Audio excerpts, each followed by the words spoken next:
Bueno, vamos a continuar con la segunda parte de la historia de la Biblia, ya que nos quedamos en el capítulo, en la parte donde habla pues de lo que ha padecido pues la Biblia, los ataques o los embates que ha superado. Nos quedamos en que reyes y césares, incluso líderes religiosos, lo consiguieron con celo fanático. Diocleciano, en el año 303 después de Cristo, ordenó la erradicación de todos los cristianos y su santo libro. Tremendo, ¿verdad? Fue la mayor acometida contra la Biblia. Murieron cientos de miles de cristianos y casi todos los manuscritos de la Biblia fueron destruidos. Pues recordemos, ¿verdad? La época de Nerón y todo eso. Como echó a los cristianos, a los leones. En fin, una época tremenda.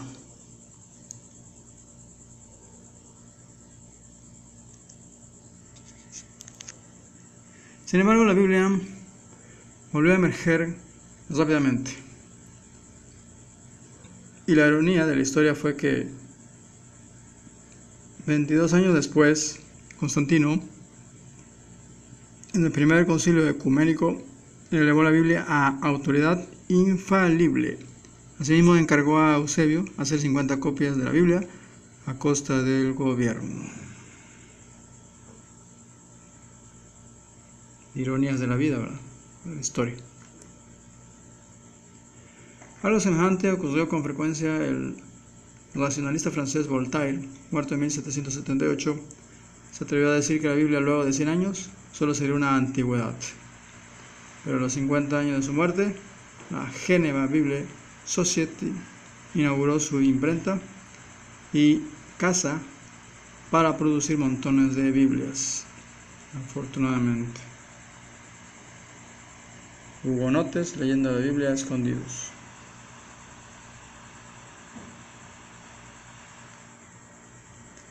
Al Imperio Romano sucede la Edad Media. La Iglesia romana privó al pueblo de la Biblia tan eficazmente que durante siglos fue casi desconocida. Fue la época también en que quemaron muchas Biblias. Por decisiones conciliares y anatemas papales, las Biblias fueron quemadas en público y lectores de la Biblia condenados, martirizados y quemados vivos por la Inquisición. Recordemos esa crueldad, ¿verdad? En esa época. Los monjes gozaban con quemar vivos a los cristianos. Se deleitaban. Pero pues me imagino que ahora ellos están, bueno, seguros, ¿no? Casi seguro, no, seguro, totalmente seguro. Los que están ardiendo en el infierno ahora también ellos. La palabra de Dios nadie la puede destruir, se ha comprobado a través del tiempo. Bueno, luego de la Reforma llegó un lento cambio al respecto. El papel de Lutero en este proceso fue determinante. El famoso Martín Lutero, bastante conocido, ¿verdad?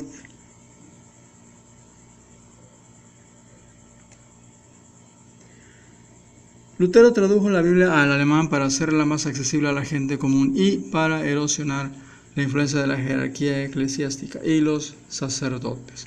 La tarea la inició durante su estadía en el castillo de Wartburg en 1521 e inicialmente solo incluía el Nuevo Testamento.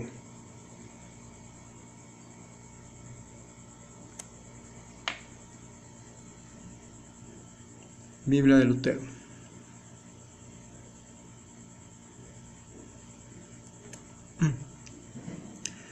Utilizó una edición griega de Erasmo, texto que más tarde fue llamado Textus Receptus. Durante la traducción hizo visita a los pueblos y mercados cercanos para escuchar a la gente hablar y así poder escribir la traducción en un lenguaje coloquial. La traducción se publicó en septiembre de 1522. Ahí la vemos. Pero desde entonces la Biblia es más divulgada, leída y querida que nunca. Los enemigos han muerto, sus acometidos fueron rechazados y la Biblia se mantiene firme como una roca. Ahí vemos una muestra más, ¿verdad? Que la Biblia sí es la palabra de Dios, porque ha superado todos los embates a través de los tiempos. Esa es para la gloria y la alabanza de Dios.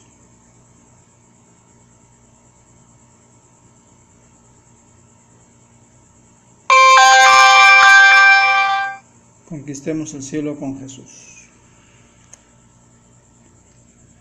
¿Qué libro puede comparársele? Es el más divulgado, porque es el más querido en la tierra. Pero lo asombroso es que al mismo tiempo sea el más citado y el criticado del mundo. Ni un capítulo, ni una línea se vio libre de crítica. Perdón. ¿Hay otro libro de la literatura al que le ocurra esto? Sí, hay muchos, que también han sido muy criticados, pero estos cayeron en el olvido.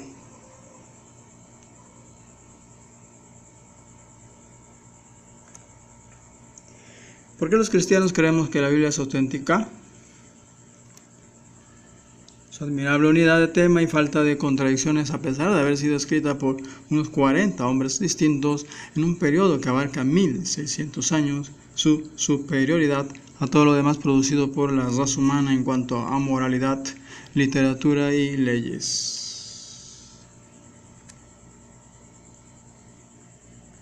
El cumplimiento de sus profecías y de sus promesas, su indestructibilidad, su universalidad, la hacen única. Aquí están las evidencias de los manuscritos.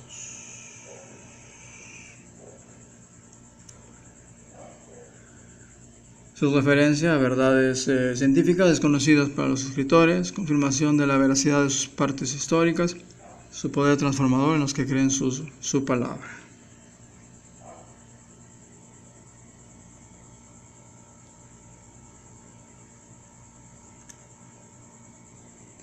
Los manuscritos de Qumran. Tenemos base sólida y comprobada para creer que las escrituras se han transmitido fielmente. Hasta la actualidad existen cerca de 6.000 escrituras hebreas, tanto íntegras como fragmentos, y más de 5.000 de las escrituras cristianas en griego.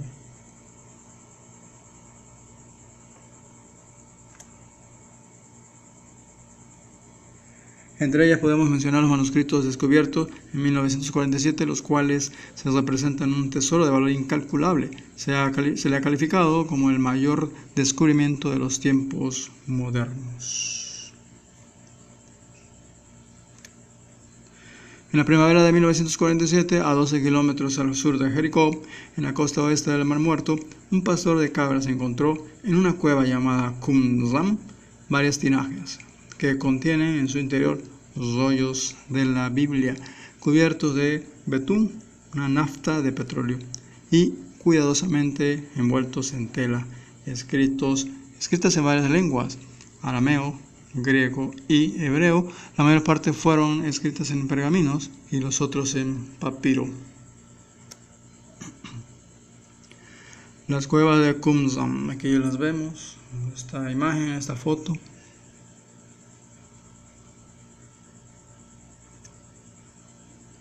Los manuscritos estuvieron en la tienda del pastor colgados de un poste por 7 años, luego fueron vendidos a diversas personas por fragmentos. Están los manuscritos originales, como se ven.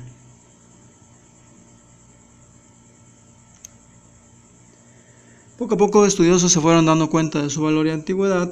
Finalmente todos los manuscritos llegaron a la Universidad Hebrea bajo otro conjunto de circunstancias extrañas y más aún milagrosas. Solamente Dios, ¿verdad?, puede hacer eso. ¿Quién más? En febrero de 1955, el primer ministro de Israel anuncia que el Estado de Israel había comprado los pergaminos y los 7 se conservarían en un museo especial de la Universidad Hebrea llamado Santuario del Libro, donde se pueden ver el día de hoy. Santuario del Libro, Jerusalén. Vamos a verlo, cómo se ve. O sea que si uno llega a ir allá, es muy importante visitar ese Santuario del Libro, precisamente en Jerusalén. Eso, si algún día Dios nos bendice, ¿verdad?, podamos viajar hasta allá.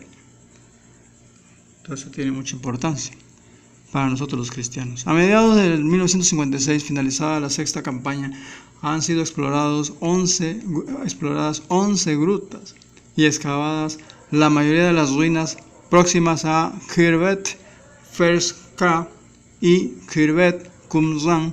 Los 7 pergaminos originales eran solo el principio. Más de 800 rollos fueron en total descubiertos y miles de fragmentos de todos los libros bíblicos han sido encontrados, excepto Esther, así como muchos otros textos no bíblicos. El libro del profeta Isaías en rollo de Qumran. Vamos a verlo, cómo se veía originalmente.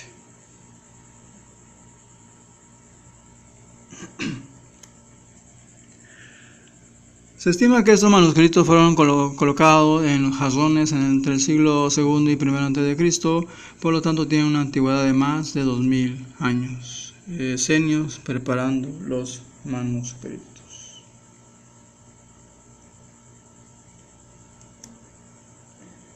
El erudito romano Plinio, en el 2469 d.C., describió al monasterio de Qumran como sede de una numerosa colonia de esenios.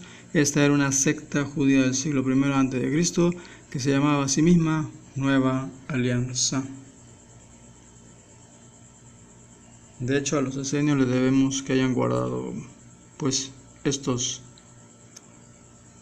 rollos o pergaminos. Los esenios vivían en cuevas, en cabañas o en celdas. Como los antiguos hebreos, solo se reunían en el monasterio para realizar sus actos sagrados comunes, para orar y para las comidas. Practicaban la humildad, según las prescripciones de su secta. Algunos grupos creen que los esenios son los predecesores del cristianismo. Y de hecho así lo es.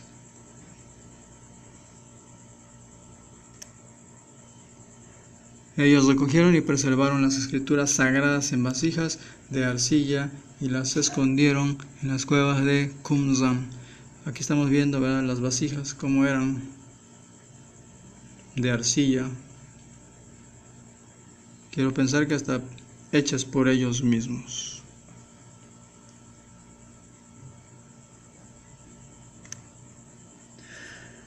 Así pues, las pruebas confirman que los copistas fueron muy fieles en su trabajo y profesión.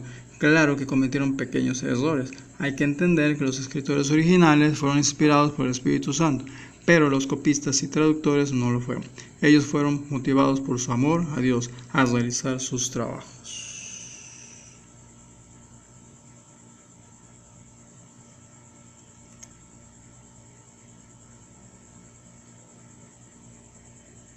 Escribano bíblico. Vamos a ver cómo era un escribano bíblico. En esta imagen vemos cómo escribían ellos la Biblia. Lo que ahora conocemos como la Biblia, conjunto de libros. En 1000 años se puede decir que apenas se ha cambiado una coma. Nuestro Dios preservó su palabra divina por este medio. Amén. Una profecía cumplida. Salmo 85:11, la verdad brotará de la tierra. Isaías 29:4, entonces serás humillada, hablarás desde la tierra y tu habla saldrá del polvo. Jeremías 32:14, así dice Jehová de los ejércitos, toma estas escrituras y las pones en una vasija de arcilla. para que duren por mucho tiempo. Qué preciso es nuestro Dios y qué precioso. ¿No lo creen? Los códices y los textos. A través de la historia, muchos fragmentos de la Biblia aparecieron en diversos textos y códices. Algunos son fieles al contenido general de las escrituras sagradas y otros no lo son, o lo son menos. O sea, contienen contradicciones y adulteraciones. Estos textos se agrupan por familias y se les da nombre según la ciudad o localidad en donde se escribieron. Así tenemos entonces texto alejandrino, ciudad de Alejandría. Se subdivide en el Códice Vaticano y el Códice Sinaítico. Aquí vemos en la imagen la ciudad de Alejandría.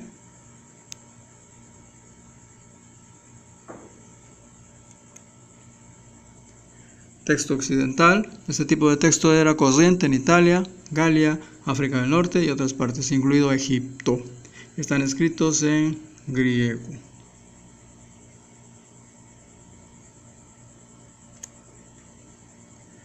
Códice del texto occidental, el Códice Bezae del siglo V o VI que contenía evangelios y hechos. El Códice Claromontanus del siglo VI que contenía epístolas paulinas y el Códice Washingtonianus del final del siglo IV que contenía desde Marcos capítulo 1 y versículo 1 hasta el capítulo 5 versículo 30. Texto cesariense parece haberse originado en Egipto, está respaldado por el papiro Chester Beatty 45, fue traído quizá por Orígenes a Cesarea, donde fue utilizado por Eusebio y otros. De Cesarea fue llevado a Jerusalén, donde fue usado por Cirilo y por armenios que en épocas tempranas tenían una colonia en Jerusalén.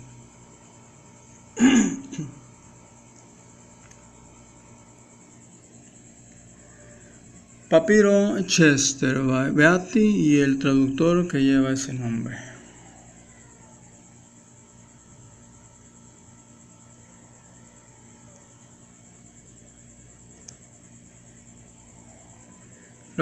Texto bizantino, la ciudad de Bizancio lo caracteriza por aparecer completo y con mucha lucidez. Este tipo de texto fue llevado a Constantinopla, donde fue distribuido ampliamente a través de todo el imperio bizantino. Su mejor representante hoy es el Códice Alejandrino y la gran masa de manuscritos minúsculos. Aquí vemos la ciudad de Bizancio, Constantinopla hoy es Turquía, lo que se conoce como Turquía.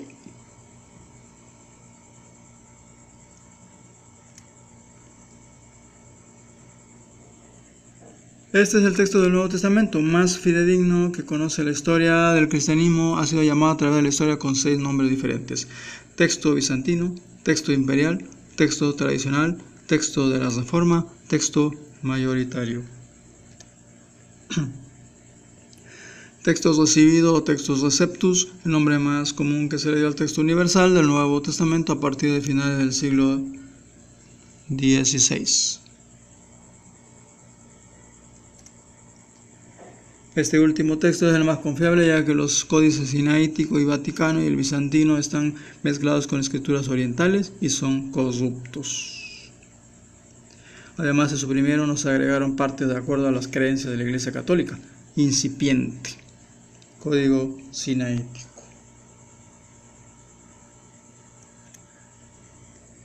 Los eruditos y estudiosos de la Reforma Protestante usaron el texto Recepticus para escribir y traducir las Sagradas Escrituras. Erasmo de Rotterdam, luego Lutero usó a este y así sucesivamente. Aquí vemos a Erasmo de Rotterdam en esta imagen. La Septuaginta, la Biblia de los 70. También conocida como Septuaginta o Alejandrina, es una traducción de la Biblia hebrea, el Antiguo Testamento o Tanaj al griego. Es la principal versión en idioma griego por su antigüedad y autoridad. Su redacción se inició en el siglo III a.C., 250 a.C. y se concluyó a finales del siglo II a.C., C. 150 a.C.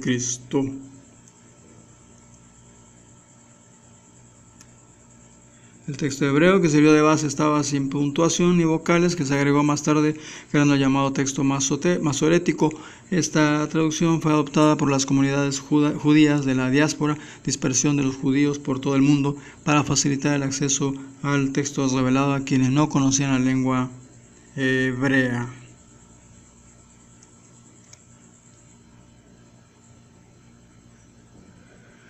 Cuando Jesucristo leía las Escrituras, es muy probable que lo hiciera en una Septuaginta. El nombre de 70 se debe a que la tradición judía redondearon el número de 72 traductores a 70.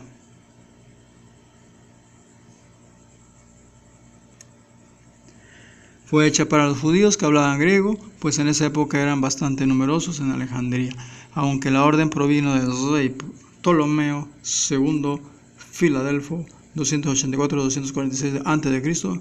con destino a la biblioteca de Alejandría.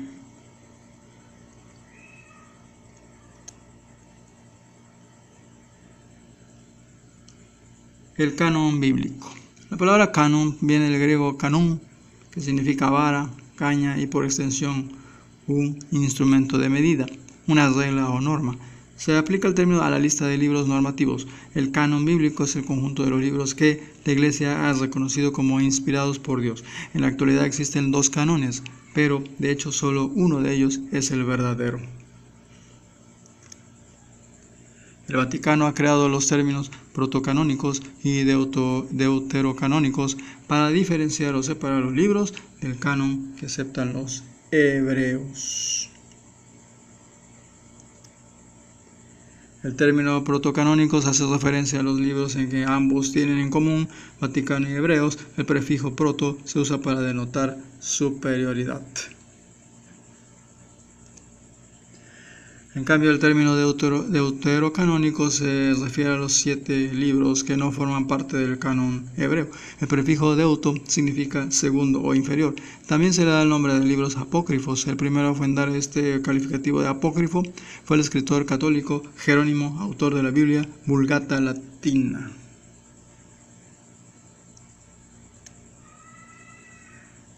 Apócrifo significa no inspirado. Según el diccionario Lexus, edición de 1996, la palabra apócrifo viene a ser sinónimo de falso, porque significa supuesto, falsificado o fingido.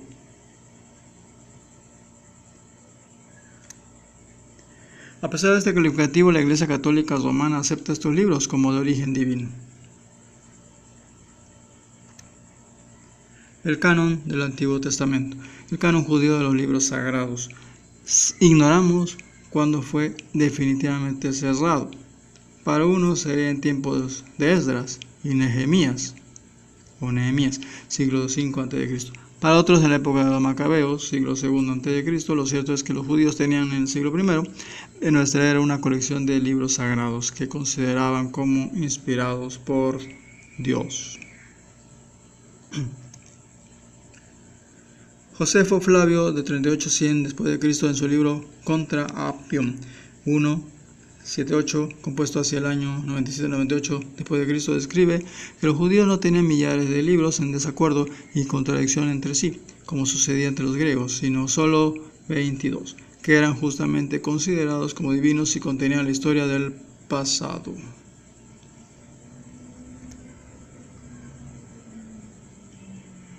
Aquí vemos la imagen de Flavio Josefo y su libro Historias Hebreas. Es una obra también de Flavio Josefo.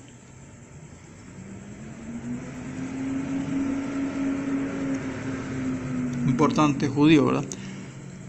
Los 22 libros los distribuye de la siguiente manera: 5 de Moisés, 13 de los profetas y otros 4 libros que contenían himnos de alabanza a Dios y preceptos de vida para los hombres.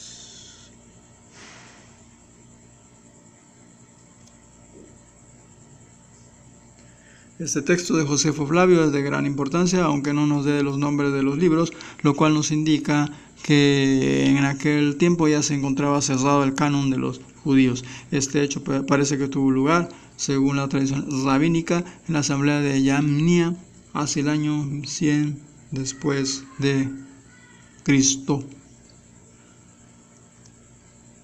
Son bastantes los autores antiguos que atribuyen el canon de 24 libros del Antiguo Testamento a Esdras. Por eso se les suele llamar canon esdrino. Los protestantes aceptan este canon en las Biblias que publican. Pero los católicos no cerraron con Esdras el canon y siguieron aceptando a su canon otros libros que seguían apareciendo después de Esdras. Esdras leyendo la ley al pueblo.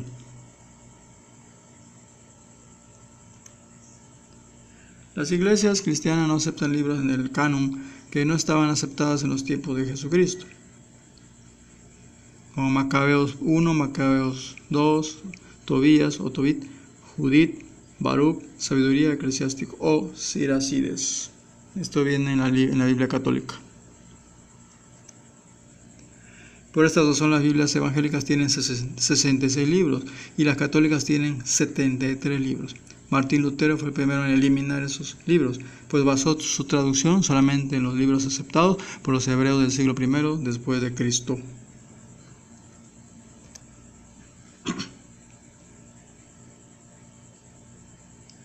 El canon del Nuevo Testamento. Después de la era apostólica aparecieron cientos de documentos de todo tipo que describían acontecimientos de la vida de Jesús y diversas doctrinas. La actividad literaria se extiende desde los años 40 a 100 después de Cristo. Debido a las diversas herejías que surgieron y a la multitud de documentos que atribuían a Jesús y sus discípulos enseñanzas contrarias al espíritu del Evangelio y a las enseñanzas del Antiguo Testamento, la Iglesia del primer siglo determinó que los libros que